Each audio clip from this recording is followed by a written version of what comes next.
Ready start. सभाध्यक्ष महोदय, मैंने जब पर्यावरण शब्द सुना भी नहीं था, उससे बहुत पहले से ही मैं उस विषय में गहरी रुचि रखती हूँ और अब मेरा खुश होना स्वाभाविक है कि लोग इस खतरे के प्रति सजग हो गए हैं जो हमारी इस दुनिया के सामने मुँह बाएं खड़ा है।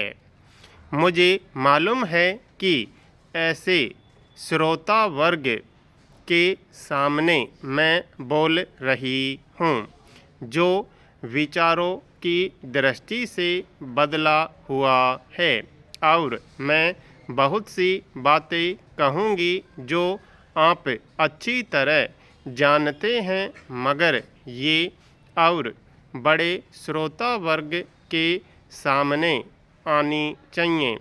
इसका कारण यह भी है कि सारे देश में अभी तक इस विषय पर काफ़ी जागृति नहीं है। मैं आशा करती हूँ कि यह समिति सारे देश की और विशेष रूप से हमारे नवयुवकों की इस आंदोलन में रुचि जगाने और उन्हें इसमें सम्मिलित करने में सफल होगी। जब मनुष्य को पहली बार यह पता चला कि वह प्रकृति को अपने लाभ के लिए उपयोग कर सकता है, तभी से उसने अपने पर्यावरण से खिलवाड़ शुरू कर दिया। मनुष्य भी प्रकृति का ही एक अंश है और वह इस पृथ्वी पर रहने वाले प्राणियों में से एक है, लेकिन उसने अपने को इसके शोषण का अधिकारी मान लिया है। हस्तक्षेप के कारण बहुत सारे ऐसे भयानक परिवर्तन हो गए हैं जिनसे हमारे जीवन पर इतना अधिक प्रभाव पड़ा है जितना पहले मनुष्य की और किसी गतिविधि से नहीं पड़ा था। अतः आज हम जिन पर्यावरण संबंधी समस्याओं का सामना कर रहे हैं उनके न जाने कितने पहलू हैं। मानव व्यवस्था की आर्थिक, सामाजिक, मनोवैज्ञानिक समस्याओं से लेकर प्राकृतिक संसाधनों के उपयोग और प्रकृति को नष्ट किए बिना उसके संरक्षण तक विविध पहलू हैं। इस बारे में पहले एकदम नाक भौं सिकोड़ने का जो तरीका था वह बदला अवश्य है, पर कुछ लोग अभी तक यह समझते हैं कि प्रकृति की रक्षा और पर्यावरण के बारे में सोचना एक प्रकार की सनक है। कुछ चीते या गैंडे या कुछ किस्म के पौधे यदि खत्म हो गए तो इसमें चिंता की क्या बात है। आपके विचारणीय विषयों के पर्चे में इसका उत्तर दिया गया है। ऐसा वातावरण जिसमें पशु और पौधे खत्म हो जाएं, वह मनुष्य जाति के लिए भी सुरक्षित नहीं है।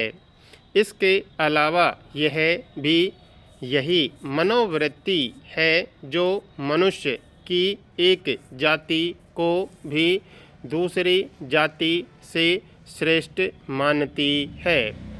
प्रदूषण 4 कारणों से होता है।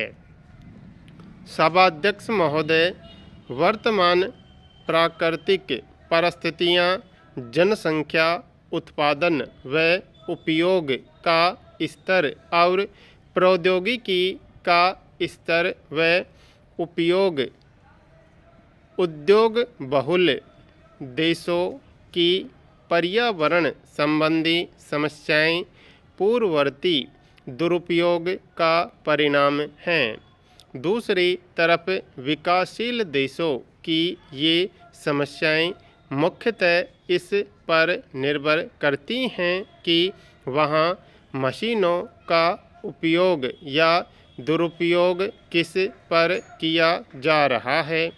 निर्धन देशों या समाजों में अपर्याप्त विकास और अटूट निर्धनता, अशुद्ध पेयजल, कुपोषण, सफाई का अभाव, अपर्याप्त मकान और बीमारी जैसी समस्याएं हैं। जैसा कि अर्थशास्त्रियों के एक अंतर्राष्ट्रीय दल ने यह बताया है कि विकास इनमें से अधिकांश समस्याओं की जड़ नहीं बल्कि इलाज है।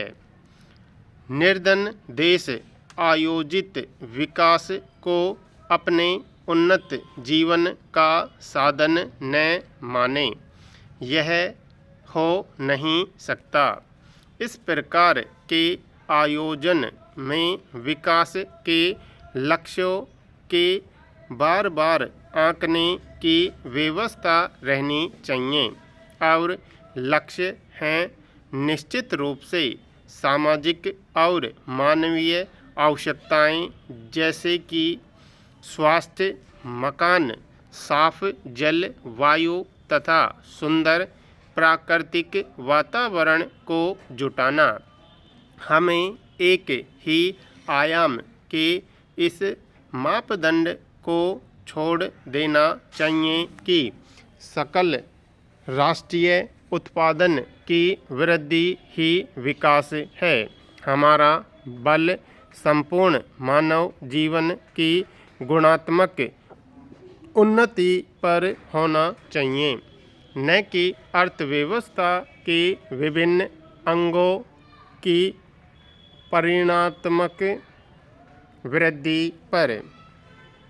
हमारे सामने जो मुख्य प्रश्न है उससे हमारा ध्यान बिल्कुल नहीं हटाया जा सकता कि हमें बुनियादी सुविधाएं और बेहतर रहन सहन अपने लोगों के लिए अवश्य उपलब्ध कराने हैं और ऐसा करते हुए उन्हें प्रकृति और अपने पर्यावरण से दूर नहीं हटाना है, न प्रकृति और उसके सौंदर्य, ताजगी और शुद्धता को नष्ट करना है जो हमारे जीवन के लिए अत्यंत अनिवार्य हैं। जैसे जैसे हमारा अधिकाधिक विकास होगा, शायद हमारे यहाँ भी विकसित देशों की तरह पर्यावरण संबंधी समस्याएं खड़ी होती जाएंगी। दूरदृष्टि और कल्पनाशील भौतिक आयोजन से बहुत से संभावित खतरों से बचा जा सकता है या उन्हें काफ़ी कम किया जा सकता है। आर्थिक और सामाजिक विकास के बारे में हमारी चिंता इतनी न हो कि हमें निर्धनता या प्रदूषण में से एक को अवश्य चुनना पड़े। अधिकांश लोगों के लिए प्रगति पश्चिम की नकल का पर्याय बन गया है, लेकिन जहाँ कहीं भी हमने अपनी परिस्थितियों की ओर आंख बंद करके काम किया है, वहाँ सुखद परिणाम सामने नहीं आए हैं।